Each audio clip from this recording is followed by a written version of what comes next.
يا نفس إن لم تظفري لا تجزعي.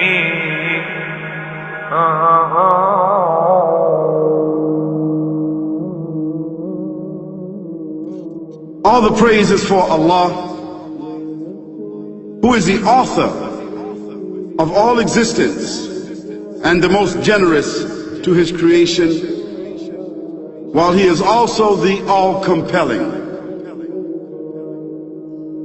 He is the only one worthy of our worship, having no partners, no associates, no sons, no daughters, no one whom he must consult, and no one or anything which has any comparison with him.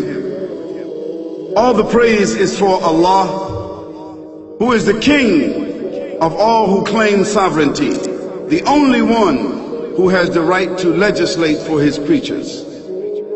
He is the giver of life. He is the causer of death, while death has no effect upon him, because he is the ever-living, the self-subsisting, the eternal and the only absolute. All the praise is for Allah, who has power over all things, and there is in reality no power and no strength, no influence to cause benefit or detriment except through him. It is he who created this complex world, the seen and the unseen, the evident and the speculative, the earth and all that is on it and everything that is in it.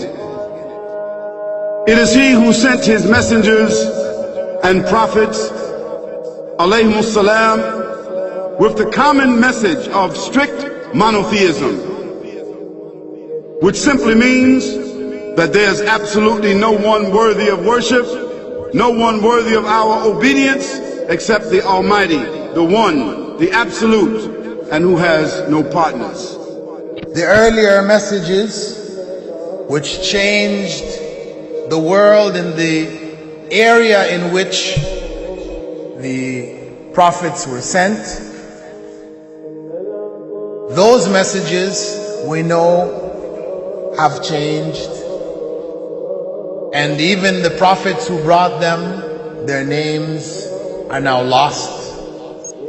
We just know in general because Allah told us in the Quran, وَلَقَدْ بَعَثْنَا فِي كُلِّ أُمَّةٍ رَسُولًا أَنْ يَعْبُدُوا اللَّهَ وَاجْتَنِبُوا الطَّاغُوتَ. I've sent to every nation a messenger, calling people to worship Allah alone and to avoid the worship of false gods. This essential message has been preserved in Islam in a way that it was never preserved before. Not because the message was different, because it was the same message, but because of the fact that there would be no other prophets who would come after Muhammad sallallahu alaihi wasallam. So therefore that message now had to be protected. It had to be preserved in a way none of the earlier messages were preserved. Evidently it is what you say you have come to know 40 years back, and what you call the Big Bang is already mentioned in the book which I read, the glorious Quran. It's mentioned 1400 years ago in Surah Anbiya, chapter number 21, verse number 30, which says, Avalam yaral lazina kafaru. Do not the unbelievers see anna samawati wal arda kanat ratkan fataqnahuma, that the heaven and the earth were joined together and we clove them asunder. What you're talking about, the Big Bang, I try to imagine compressing a spring. I push it closer and closer and closer together, so it's smaller and smaller and smaller, and I've stored a tremendous amount of energy in that spring, and when I let it go, it bursts out, it bursts out, it bursts out. the creation of the universe, which you came to know 40 years back, is already mentioned in this book, the glorious Quran, 1400 years ago. Who could have mentioned that in the Quran? So the atheists will say, maybe someone wrote, maybe it's a fluke, maybe it's a guesswork. A human being, regardless of who they are, or where they are, or what they do, will have this curiosity. They'll want to know, why am I here? How did I get here? And do I have a purpose? And if so, what is it? The only one who would really be able to answer that question would be the Creator Himself. If there is a Creator, it would be up to Him to tell us why we were created and what He expects from us and what this life is really about. Allah has shown the people from the time of Adam until right now, has shown the people what He wants from them. And it's a very simple thing, and that is that worship be for Him alone without any partners. In fact, we know this life to be a test from Almighty God. That's why we're born, and that's why we die, because there has to be a beginning and an end for us to be tested on. The next life, after this life, no one will ever die again. A bad person or a good person.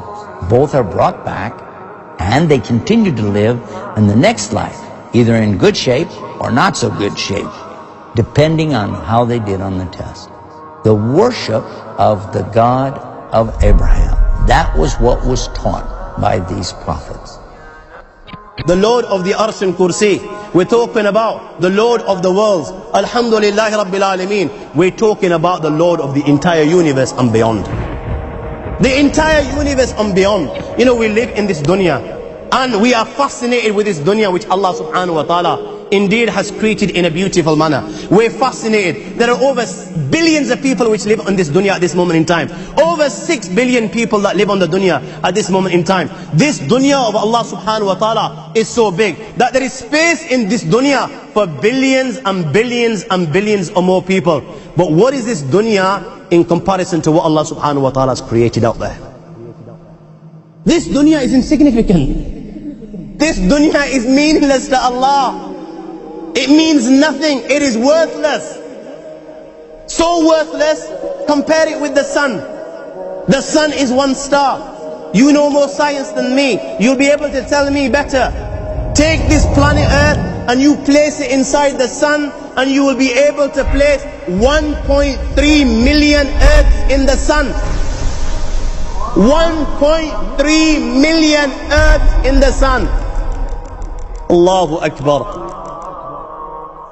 Allah is the greatest. The sun is one star. One star. There are stars out there which are millions of times bigger than the sun. You tell me this, that you need millions and millions of stars to make one galaxy. And then you tell me this, that there are zillions of galaxies out there. Let me tell you on top of this, my friend, after this, whatever you see above, when you raise your head and you look above, whatever you see above, the zillions and zillions and zillions of galaxies, let me tell you, this is everything there is within the first heaven. Everything there is within the first heaven, and Allah is the creator of 7 heavens. 7 heavens. And the distance between the first heaven and the second heaven is 500 years. You know, the distance that can be covered in 500 years, at what speed? Only Allah knows. Only Allah knows. But it will take 500 years to get from the first heaven to the second heaven. 500 years from the second to the third, third to the fourth, fourth to the fifth, fifth to the sixth, sixth to the seventh. Every time it will take 500 years. After the 7 heavens,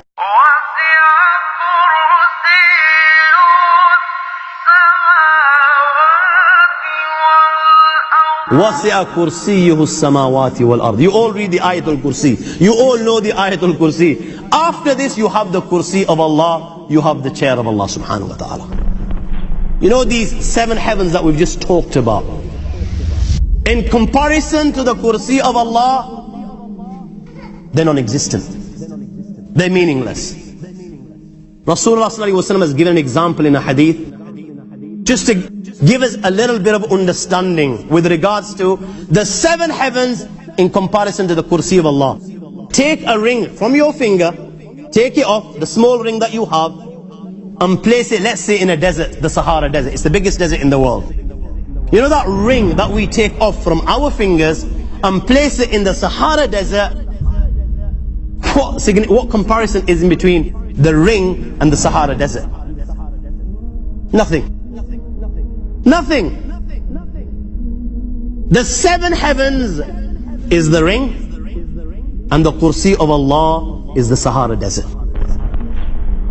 After the kursi of Allah, you have the arsh of Allah. وَكَانَ أَرْشُهُ عَلَى الْمَاءِ. You have the arsh of Allah. Again, Rasulullah has explained, so just so that we can understand. Take the ring, place it in the desert. This time, the ring is the kursi and the arsh is the desert. What is the kursi in comparison to the arsh of Allah? Nothing. Then you have angels which carry the arsh of Allah. Their heads are in the 7th heaven and their feet are in the lowest earth.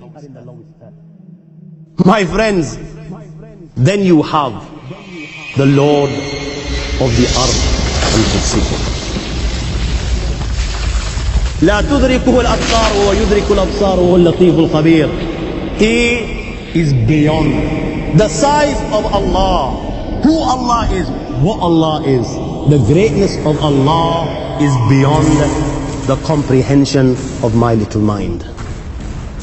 This is the being that you and I are messing with.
وهو